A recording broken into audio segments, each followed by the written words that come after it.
This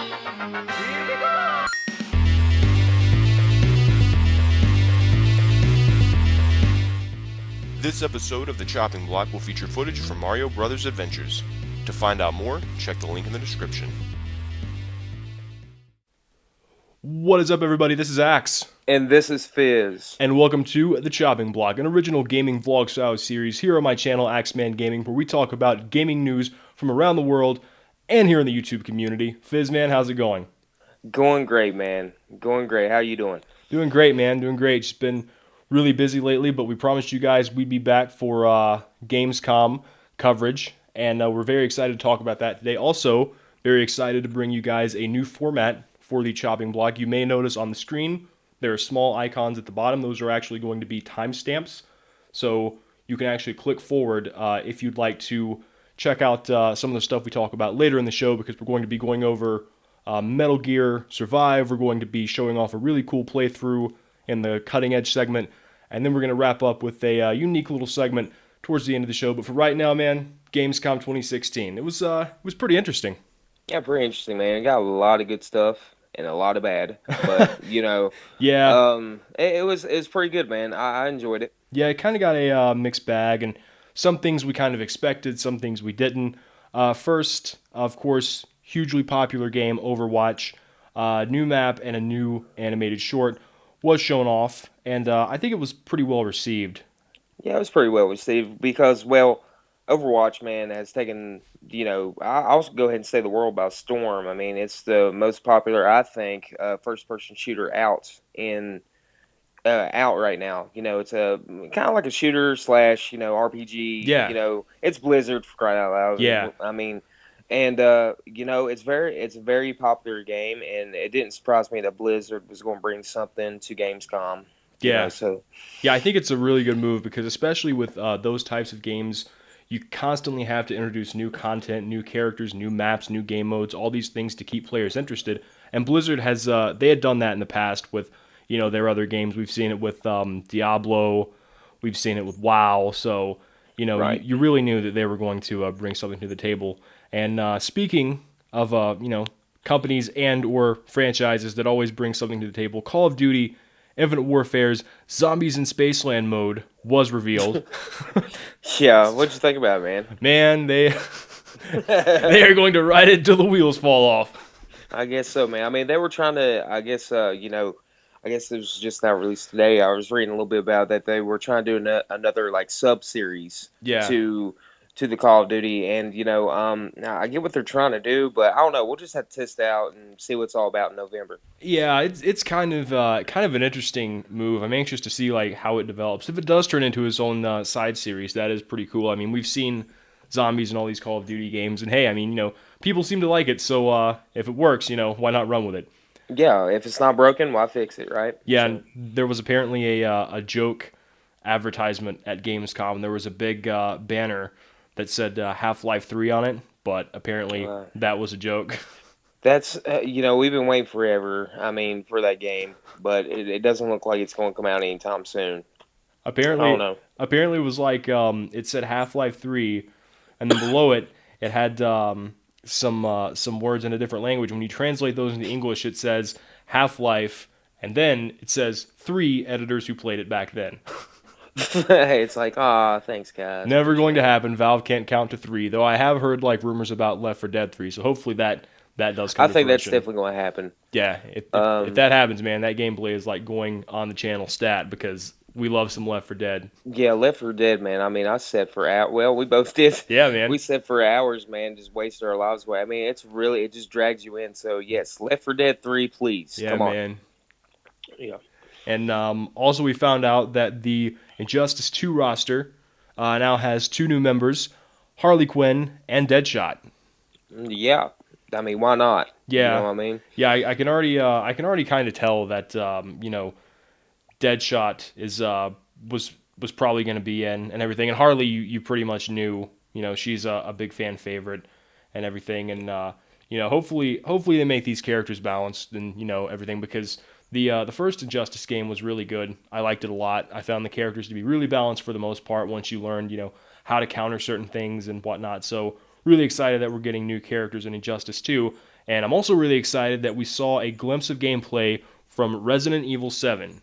Yeah, And this is something that a lot of people were torn on. Some people were saying this doesn't look like Resident Evil. This looks like an entirely different game. But here's the thing: when Resident Evil 4 came out, which is one of my favorite games of all time, most definitely.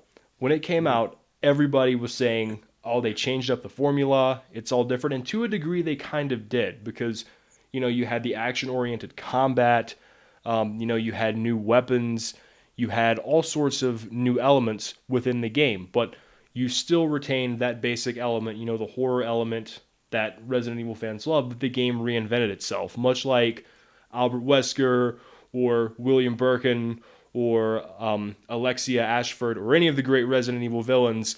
The game itself mutated and transformed into a new being, and it kind of Right. reinvented itself, and really gave new life to the series. And then we saw Resident Evil 5, which was successful, Resident Evil 6, which was pretty good. So I think with 7, they may be trying to do the same thing again and reinvent themselves, which I think is probably one of the best things they could do at this point because Right. the Resident Evil name is still very well known. The Resident Evil Yeah. name is still it still garners attention. Based on Right. how many people came to Gamescom talking about this trailer, talking about this game. I can't wait, man.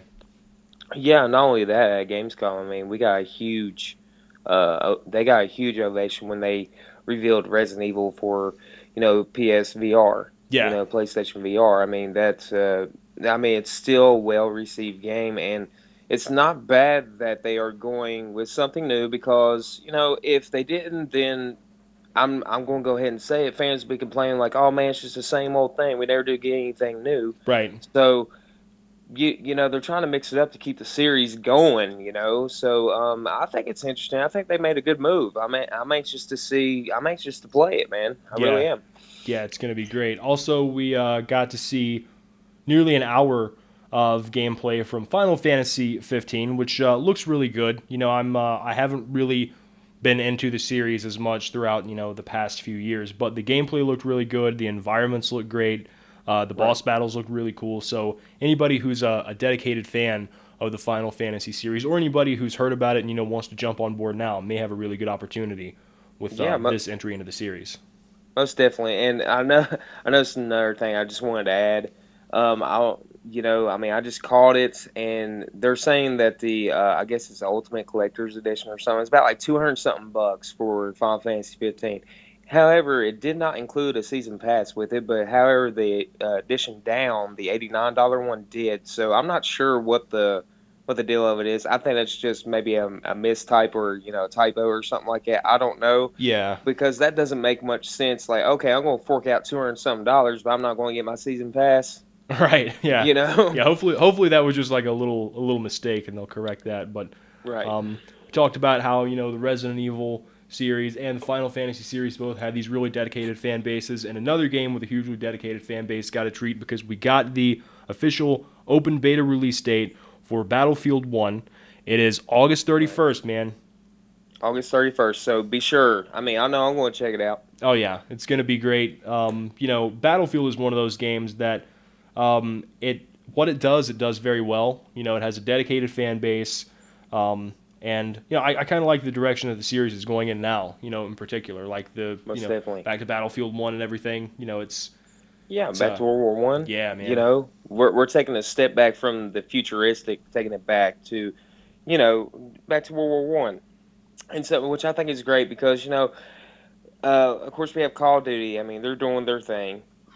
Right, Battlefield, in my personal opinion, when it comes to first person shooters, Call of Duty and Battlefield are totally different because for one, you got Call of Duty, which is a kind of like it's a speed run like shooter. It's right. kind of like a lot of people like to relate it to Halo. Then you have Battlefield, which is my personal opinion is a team based game. Okay, you have to slow down. You have to co-commentate with your team members and stuff. I like that aspect of it, and Battlefield has always been my choice to go to like when it comes to team-based play. Now, the cool thing about Battlefield 1, I did read this up before we started this, and the maps on there, the weather elements affect your gameplay. Ooh, So that's new. So we gotta be like, even though it's raining, we gotta be precision. Like if you're a sniper, you gotta take into account for wind, rain, all this. You gotta take into account for everything. You can't just fire off a shot and it hit its mark. You gotta be precision like with it. So that's gonna be cool. So I'm anxious to see it, man. Right. Yeah. Definitely. Definitely glad that they are introducing some of those elements in there to make it more realistic because Right. we've seen how the new generation of consoles has made graphics more sophisticated, more realistic, and now we're kind of getting that gameplay in as well. And we also got some information. Speaking of console generations and things, we also got a little bit of information about the Scorpio Xbox Right. Project Scorpio, and this is apparently going to be it's going to be a family of devices is how it was described, which will Hmm. they said will help change the way gaming functions. It will basically create a future without console generation. It's an interesting concept and definitely something to watch out for. And now we're going to talk about something that was revealed at Gamescom 2016, but we think this kind of deserves its own little segment, so we're probably going to spend a few minutes talking about this one subject alone. The trailer for Metal Gear Survive. Yeah. Now, there was already, there was already a ton of controversy surrounding this game, and if you don't know why that is, it's because recently Konami and Hideo Kojima parted ways.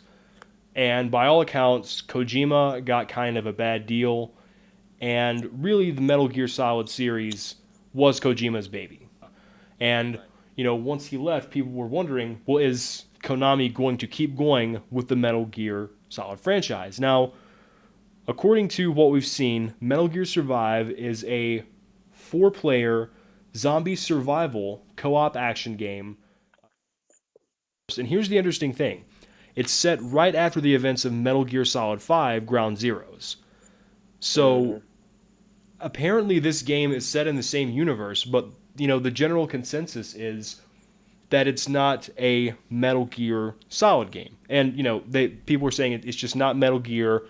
It doesn't have the stealth element there.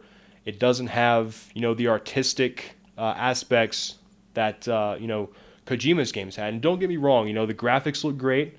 The gameplay looks really fun. I think the entire thing looks like a great game. If this game would have came out on its own, with its own title and everything, I think it would have been really well received. Right. But a lot of people are saying that it's very disrespectful because the idea is that Konami kind of screws over Kojima, and now they're supposedly trying to cash in on the Metal Gear name. Um, Right.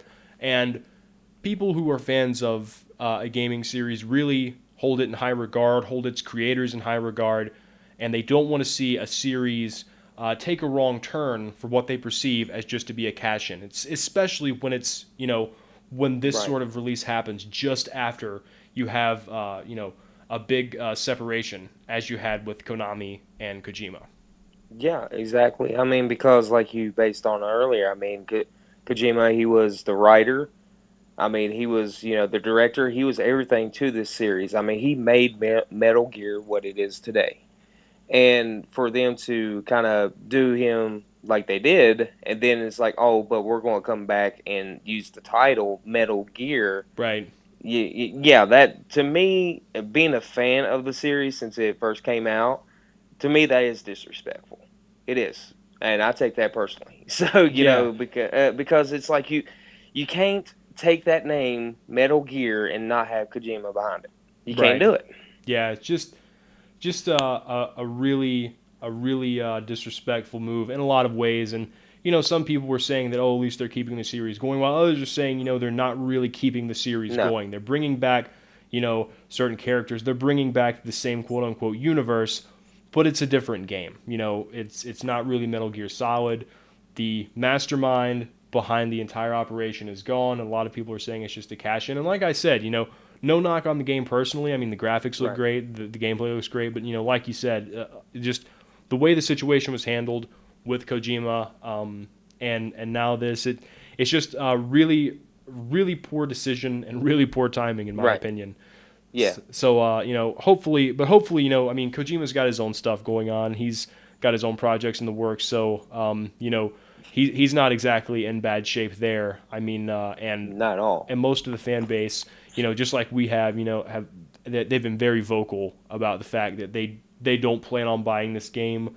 They No. don't plan on, treating this like a Metal Gear Solid game. So, Right. that's interesting development there, and we'll see what direction that takes. I'm anxious to see what happens when the game is actually released. But that's what's been going on in gaming news around the world. But now it's time for a segment that we call the Cutting Edge, where we like to check out what's going on here in the YouTube gaming community as far as gaming. And usually we reach out to gamers that we're fans of, and we interview them here. But on the last episode of the Chopping Block, we actually talked about how we would like to have highlights on this show. I think it was the last episode. It might have been the episode before last. I think last was like the full like E3 review. But Yeah. anyway, Yeah. we had talked in the past about how we'd like to have highlights here, and what we thought we might do is for the Cutting Edge. In the future we probably will have more people on for interviews, but in some cases we'd like to use this segment to feature highlights from certain projects and playthroughs and things that we found on YouTube that we really like. And one thing we want to talk about today is the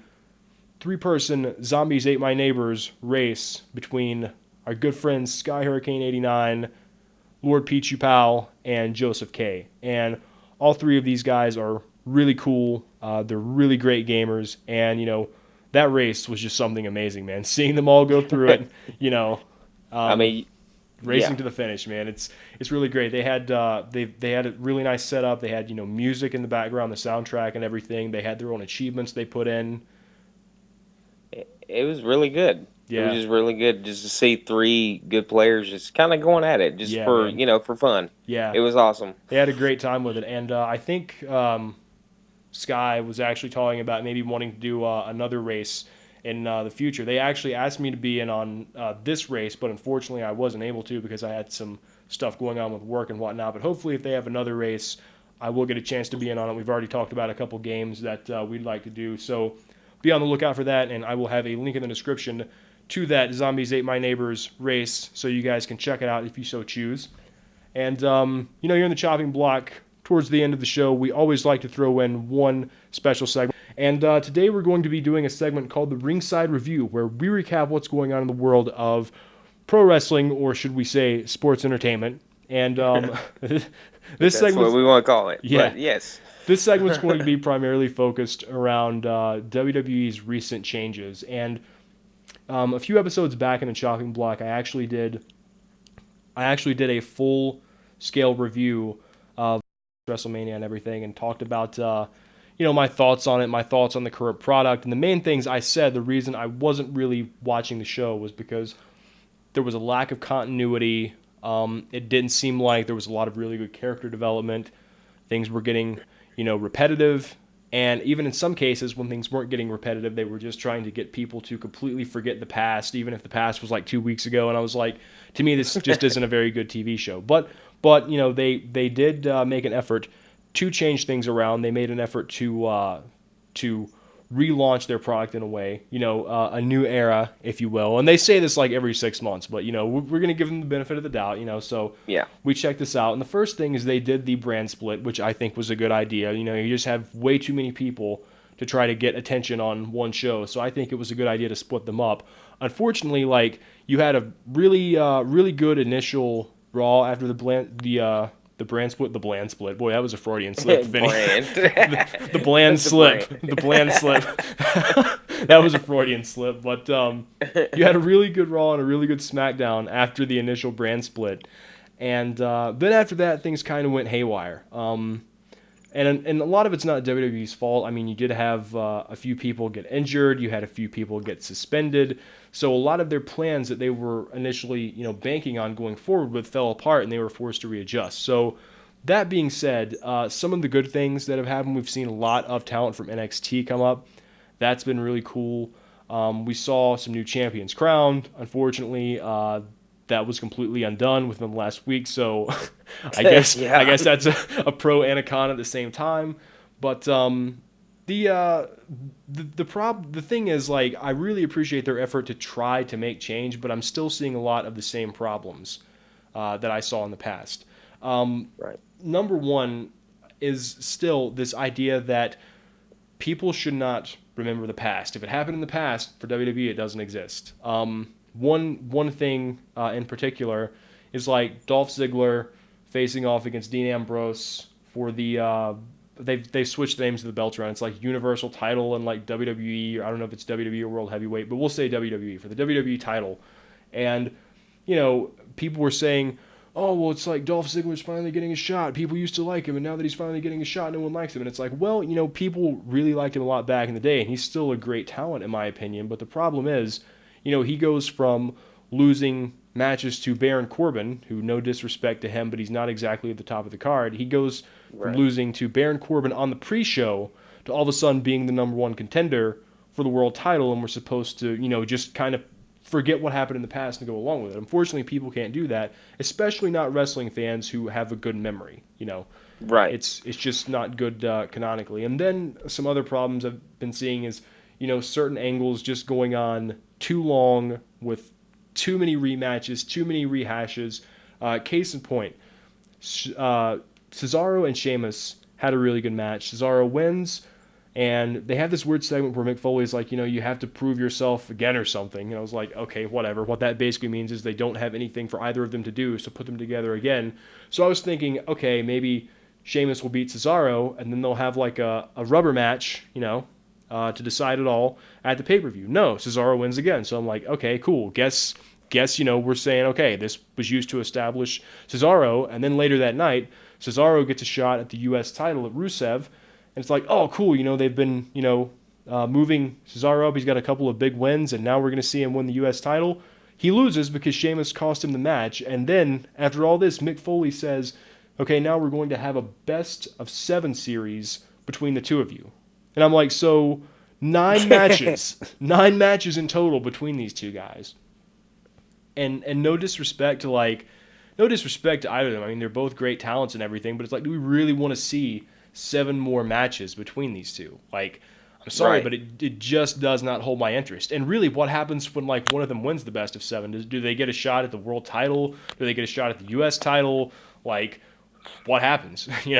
It's hard to tell, man. I mean, like you said, I mean, I doubt anybody wants to sit through that. I mean, they've sat through enough. And like we said before, it just seems like, I mean, I understand that they're trying their best to try to mix things up, Yeah, but it kind of just ends right back at the same, yeah, like, same standpoint. yeah, It's just getting, I don't know.